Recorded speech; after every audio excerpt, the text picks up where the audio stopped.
Bonjour, dans le cadre de notre table ronde sur l'isolation et la rénovation, nous recevons maintenant Philippe Herbinot. Bonjour. Bonjour Olivier. Et Stéphane Orsetti. Bonjour Olivier. On va aborder cette fois le volet assurantiel et risque de ces travaux et de ces projets. Donc vous travaillez tous les deux pour la SMA BTP, qui est un assureur qui a 160 ans, un peu d'expérience sur le marché de l'assurance de la construction, qui est un des leaders du marché et qui assure l'ensemble des risques liés à l'acte de construire. Et avec l'isolation thermique par l'extérieur, on est dans un domaine du projet où on vient plaquer des choses sur une façade existante. Il y a aussi beaucoup d'innovation puisqu'on est dans une évolution des isolants, des produits, c'est des mises en œuvre qui émergent alors qu'elles n'étaient pas forcément dominantes il y a encore quelques années. Au niveau risque, qu'est-ce qu'un architecte doit savoir quand il aborde ce type de projet ?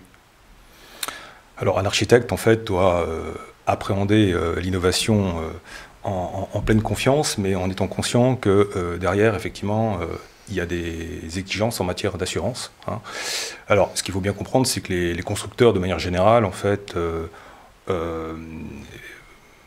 réalisent des travaux qui sont soit considérés comme des travaux du domaine traditionnel, soit des travaux du domaine non traditionnel. Et ce qu'on met dans le domaine traditionnel, ce sont typiquement les procédés, les produits constructifs pour lesquels on a un retour d'expérience qui est suffisamment large et probant. Inversement, dans le domaine non traditionnel, vous allez trouver un certain nombre de produits innovants, des procédés de mise en œuvre innovants pour lesquels nous n'avons pas encore cette observation.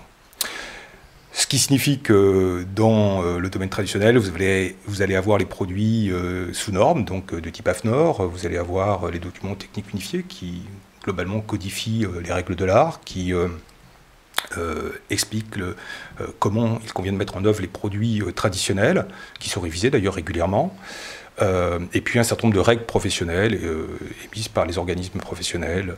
Voilà. Dans le domaine non traditionnel, vous allez avoir tous les produits qui ne sont pas normés et qui sont notamment sous avis technique, qui sont sous évaluation technique européenne, les documents techniques d'application, les ATEX, et puis effectivement tous les produits, tous les procédés constructifs qui n'ont pas encore donné l'objet en fait à une évaluation et donc sur lesquels on n'a pas de retour.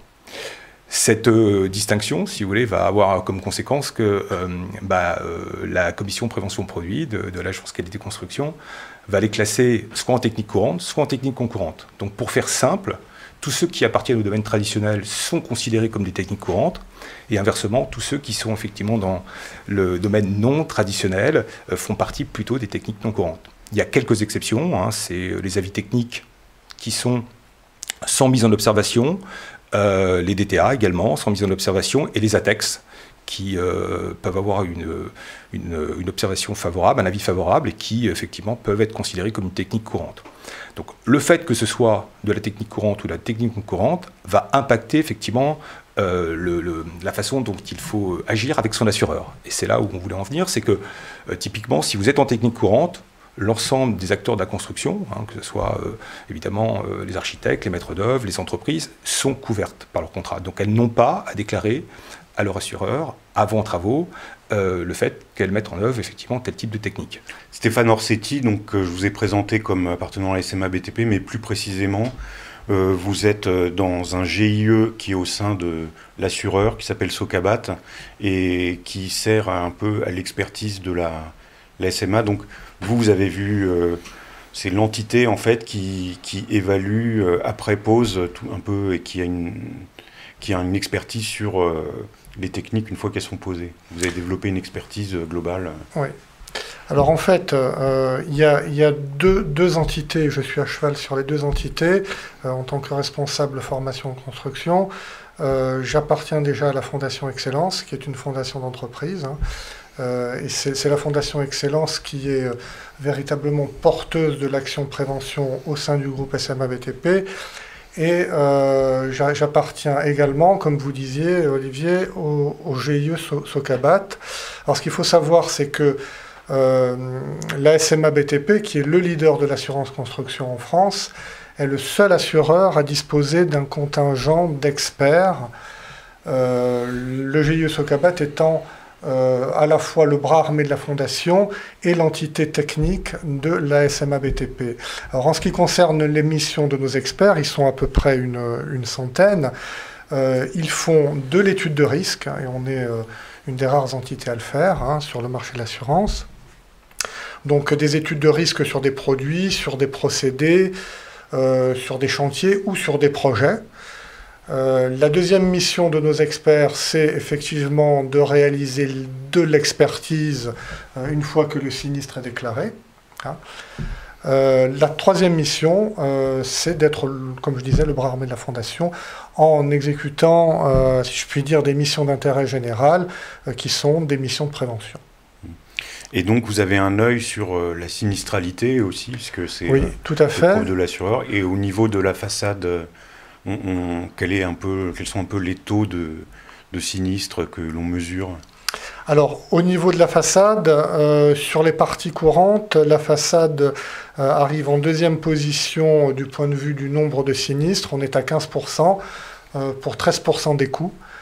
Ça, c'est sur les sinistres courants. Alors, sur tout type de façade, là, les façades légères, les façades pierre, les façades en bloc de béton, les façades en briques, les façades de béton banché, les matériaux, enfin les façades type mur rideau. Donc tout type de façade. Sur les gros sinistres, on arrive du point de vue de la façade en 4e position. Voilà, après l'incendie, la structure et les équipements. Que ce soit dans les sinistres plutôt courants, donc où il y a un plus faible coût que sur les gros sinistres, les deux catégories de bâtiments qui sont impactés sont les logements collectifs qui arrivent en tout premier. Voilà. Et alors, Philippe Herbinot, en fait, l'architecte est assuré pour les techniques non courantes comme pour les techniques courantes. Par contre, qu'est-ce qu'il en est un peu des autres acteurs du chantier, de la maîtrise d'œuvre? Sont-ils assurés pareil? Est-ce qu'il pourrait se trouver en défaut du fait d'un manque d'assurance d'un des acteurs? Alors effectivement, l'architecte est assuré, encore faut-il qu'il soit effectivement assuré auprès d'un assureur qui le couvre pour les techniques non courantes, ce qui est le cas de la SMA BTP avec son contrat Global Architect. Il en est de même d'ailleurs pour les maîtres d'œuvre que nous couvrons.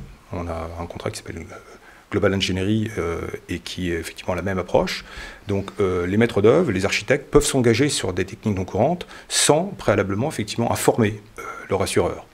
Cependant, les entreprises qui vont intervenir ensuite dans la réalisation des travaux, elles ne sont pas fatalement assurées. Il est très peu probable que les entreprises effectivement soient assurées pour des techniques non courantes. Donc elles vont devoir aller déclarer les travaux de techniques non courantes à leur assureur. Et au terme de l'appréciation des risques, en fait, l'assureur prendra une position. Donc il est essentiel, évidemment, que les architectes, notamment, aient cette démarche en fait, en tête pour s'assurer que l'opération dans son ensemble sera correctement couverte.